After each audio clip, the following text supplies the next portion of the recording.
حضرت انس بن مالک رضی اللہ تعالیٰ عنہ سے روایت ہے کہ ایک مرتبہ حضرت معاذ بن جبل رضی اللہ تعالیٰ عنہ رسول اللہ صلی اللہ علیہ وسلم کے پیچھے سواری پر سوار تھے۔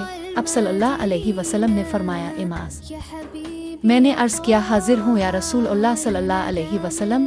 اس کے بعد اب صلی اللہ علیہ وسلم نے فرمایا کہ جو شخص سچے دل سے اس بات کی گواہی دے کہ اللہ کے سوا کوئی معبود نہیں ہے اور محمد صلی اللہ علیہ وسلم اللہ کے سچے رسول ہیں، اللہ تعالیٰ اس کو دوزخ کی آگ پر حرام کر دیتا ہے۔